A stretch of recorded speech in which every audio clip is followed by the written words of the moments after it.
نننې زمونږ سبق سورة المائده شپږمه سپاره د دریم آیات خوانوالی تر څلورم نمبر آیات پورې اعوذ بالله من الشیطان الرجیم بسم الله الرحمن الرحيم حرمت عليكم الميتة والدم ولحم الخنزير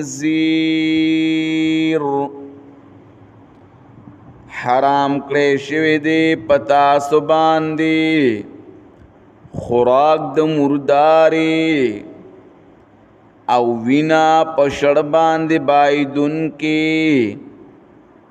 او غوښه د خنزیر وما أهل لغير الله به والمنخنقة والموقوذة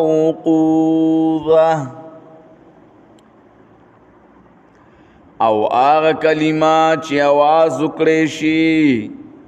بغیر د نوم د الله نه پاغي باندې او خپکړې شوی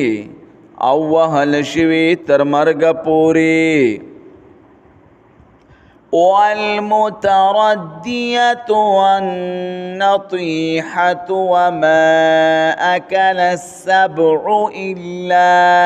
ما ذكيتم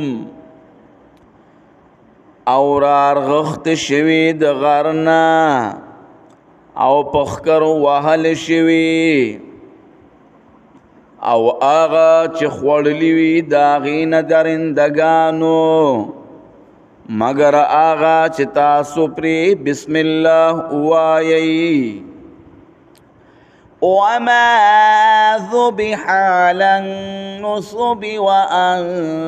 تستقسموا بالأزلام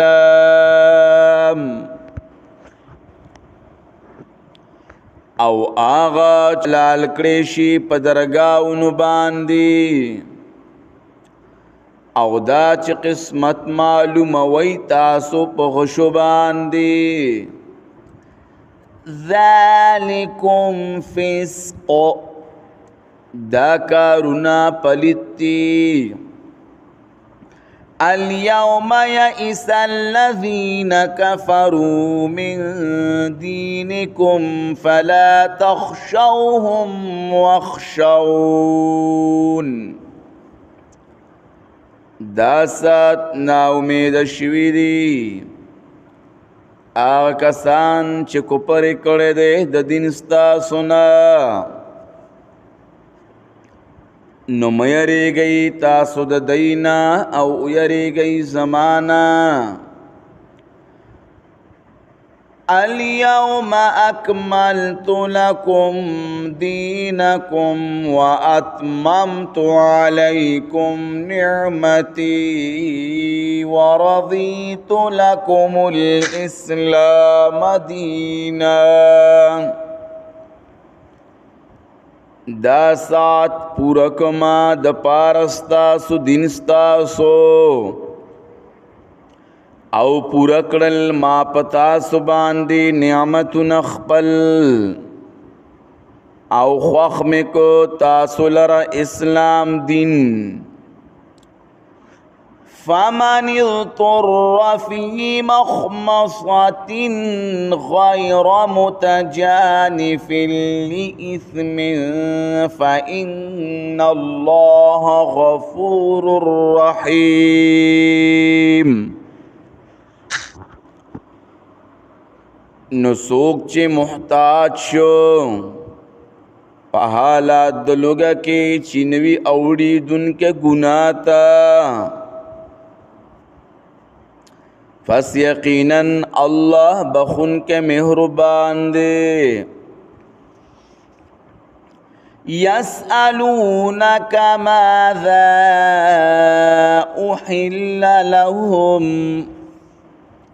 دی تپوس کئستانا سشیر واد دی لرا قل احل لکم الطیبات تور توایا روادتا سلرا پاکسیزنا وما علمتم من الجوارح مكلبين تعلمونهن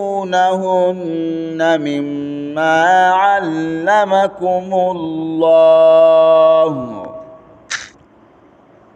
او آغا چه تعلیم ورکوی تاسو خکاریانو سپوتا پدا سے حال کی چه مالکان یی تاسو ددئی تعلیم ورکوی تاسو دیتا دا آغنا چه خود نکڑی دا تاسو تا اللہ فَكُلُوا مِمَّا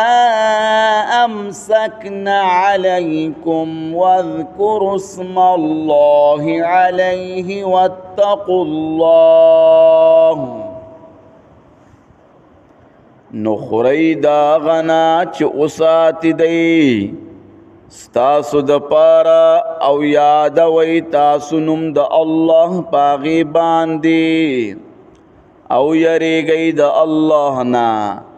ان اللہ سریع الحساب